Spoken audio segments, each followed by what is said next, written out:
I don't pull off all the line that I want to make a cast, because if I do that, my line pile is the wrong way up. So I do it in 2 or 3 stages, and I'd always fish from a crouch or a kneeling position to start with, and fish the water that's close to me, because what I don't want to do is spook a good pike that's actually close in.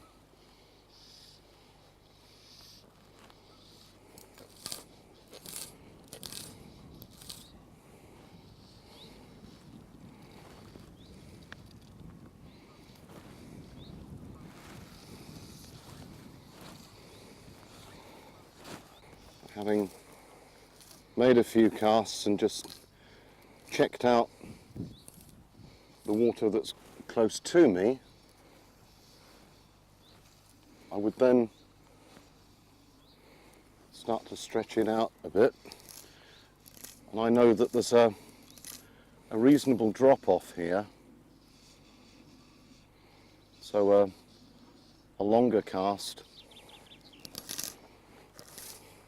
could help me to cover a fish.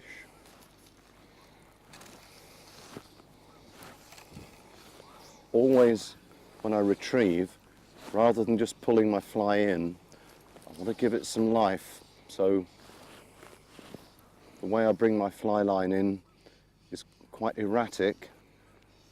I'll often lift my fly in the water, turn it. I want that fly to look just like an injured fish, like an easy hit for a pike. Yes. Wasn't it brilliant to just see the take on the surface like that? Here we go. Like, whoa! You didn't actually want to come aboard.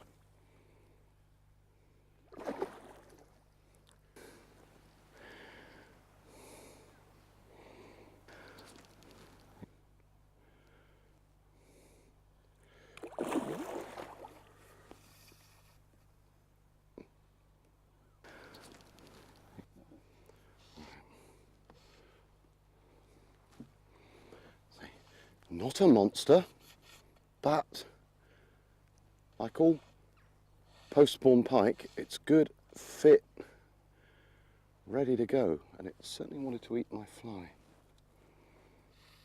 Here we come.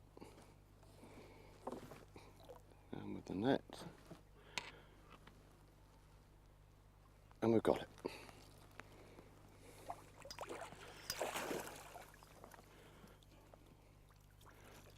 Get into the technical side of unhooking pike with this one.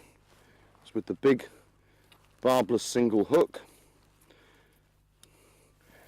and the fact that typically it isn't deeply hooked, it's easy to deal with, and this fish can go straight back, hopefully put on a bit of weight.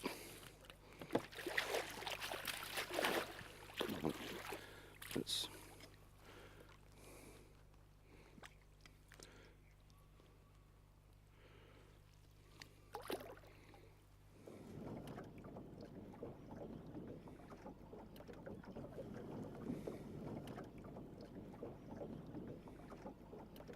using the sink tip, Andy? Yeah. Andy's got a fairly high density sink tip section on the front end of his line, and I'm just using a saltwater intermediate, which is effectively a slow sinker. Today we're not anticipating thrilling top of the water action. Sadly, the weather gods have conspired a bit. We're both using relatively imitative fly patterns. Mine's a roach-ish, Andy's a perch-ish. But this year we're going to get what we had last year in here, with just a whole run of big fish keen to feed.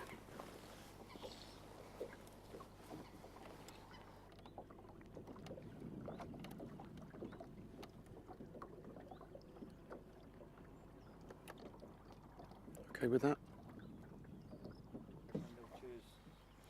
The motors work, they start easily, the boats, all right, it might not be your sort of perfect Irish loch style boat, but they're pretty good, aren't they? I do like having an electric on board rather than just the petrol. Sorry, Andy? No, everything's about a fortnight behind. Same, yeah. Haven't had the trigger of warming water to crank up the fish's metabolism. They were, yeah. I'd been going on to you about how brilliantly they fought, you know, much better than softy Southern English pike, but it didn't happen, did it? Yeah.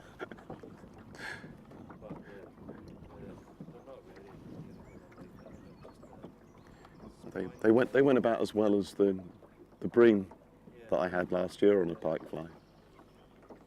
Andy and I concentrated on fishing around the margins of the shallow, weedy bays where the pike had spawned earlier.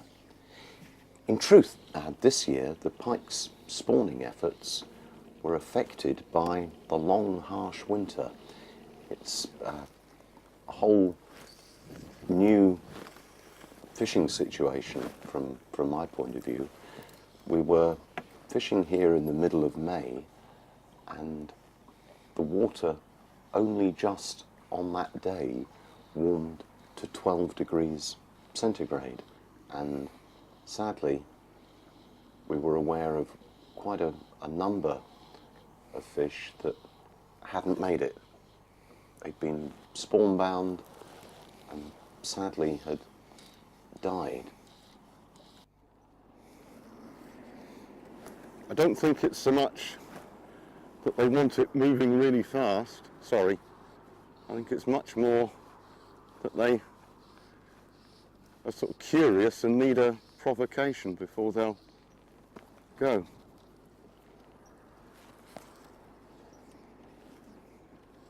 Line underfoot. Still line underfoot.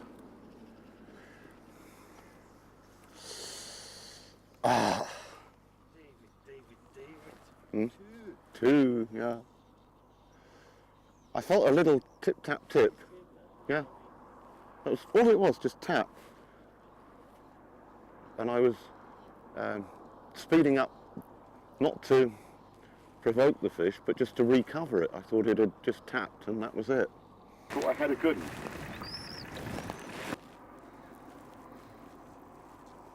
Not a big fish, but it's big enough. I'd like to point out at this point that we didn't intentionally fish quite this close to a bank angler. This good, lively post-spawn pike towed the boat over to where he was fishing. Well done, Andy, thanks. Right, let's move out of the way of the guys who are bank fishing.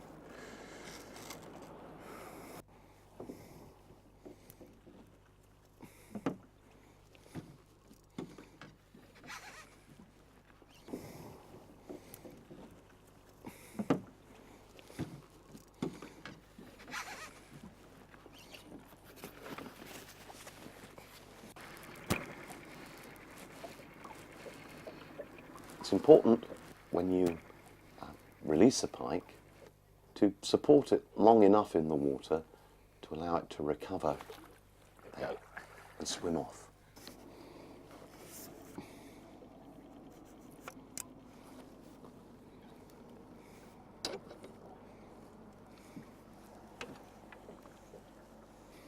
On the day, we actually found a pack of willing feeding pike, but rather than being hard in the margins, the fish were in the first area of deeper water, close to. We had good clear water on the day, so Andy has taken out a Pantone pen and is just colouring his wire trace to take the glare of it. We try this? Yep. Where I had a big fish last year was to the right of the tree, and again quite hard on the bank. Yeah. Often when I'm out with a guiding client, they'll assume that if we've caught a fish, that the thing to do is to move. They think that the water will have been disturbed.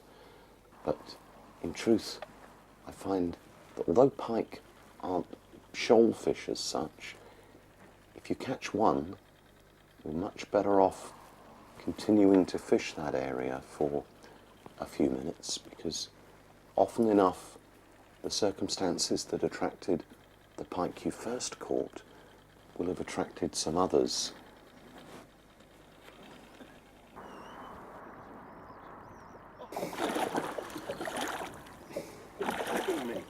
Fighting hard.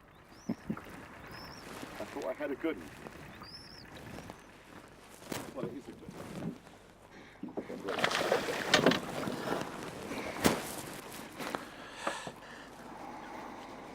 Big fish.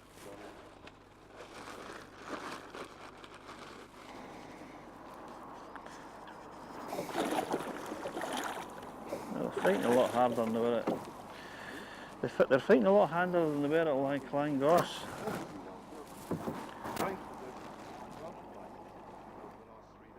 Yeah.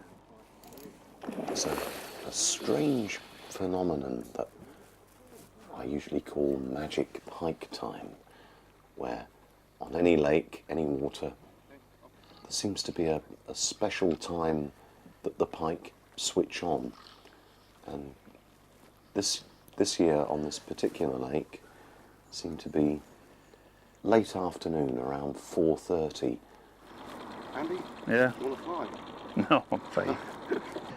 I'll just book a different guide tomorrow.